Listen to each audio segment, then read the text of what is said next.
Just, come on, buddy. Let's keep going. That's what I whispered into the crisp morning air, my breath clouding like smoke as I followed Boris through the pine-scented woods behind the cabin. He wasn't usually this restless. Usually he'd trot beside me, ears perked, tail high, content with our routine. But today, something had his full attention. "Hey, it's nothing," I said, though I didn't believe it myself. "Let's go." Boris didn't listen. He never did when he was on a mission. "Come on, big guy. It's just a bush." I tried again, stepping over a fallen log. But he'd already vanished into the underbrush. "Boris, stop," I called, heart skipping. "Wait, easy." Silence. Then a low, soft whine. Not his. Something smaller.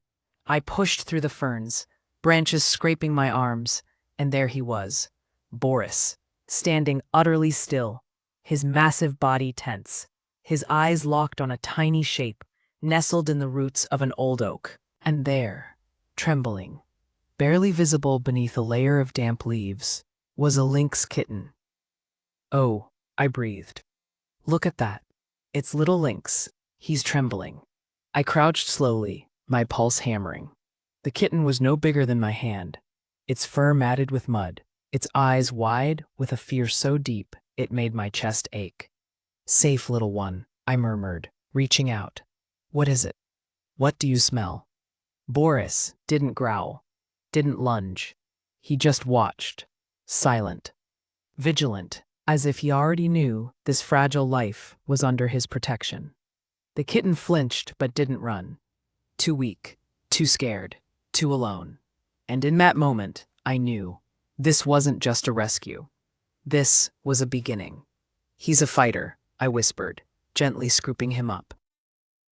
"Easy, easy, boys. Be nice." Boris sniffed the air once, then sat back on his haunches. Guardian and witness. Is he protecting it? Or is he waiting? I wondered aloud, but the answer was clear in Boris's eyes. Both.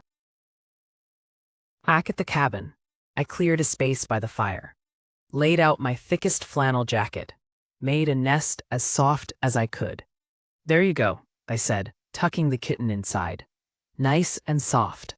My jacket will keep you warm. Tuck you in like that. Rest now." He let out a sigh so small it was almost lost in the crackle of the fire. "Okay, little guy. You need to eat." I warmed milk in a dropper, my hands steady despite the tremor in my heart. "Hey, buddy," I said to Boris, who'd stationed himself at the door, eyes never leaving the kitten. "Let me just check the little one." Boris didn't move. Just stared. "All right," I conceded. "All right, you're in charge. I get it. I'll stay back. You watch over them." And so began our new rhythm. Days turned into weeks. The kitten, Lynx, grew stronger. His eyes lost their fear, replaced by curiosity, mischief, and a quiet trust that stole my breath. Boris never left his side. When Lynx took his first wobbly steps, Boris walked beside him like a shadow. When Lynx batted at dust motes in sunbeams, Boris lay nearby, tail flicking with quiet amusement. When Lynx curled up for naps, Boris positioned himself between him and the door, guard duty, always. "He's watching you like a hawk," I'd tell friends who visited. "Let's do that." "All right, come here. There you go. Approves. Good." Lynx didn't just survive, he thrived. He learned to climb the bookshelf, to pounce on pine cones, to lap water from the creek with delicate precision. And Boris? He became more than a dog. He became a brother, a teacher, a silent promise that no one would ever be alone again.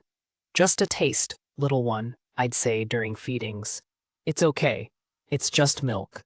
Lynx would nurse, one eye always on Boris, as if checking, "You're still here, right?" And Boris would huff, a soft rumbling sound, and nudge him closer. "I'm sorry," I'd whisper during vet checks. "Hold still. Easy. Got you. Just a minute."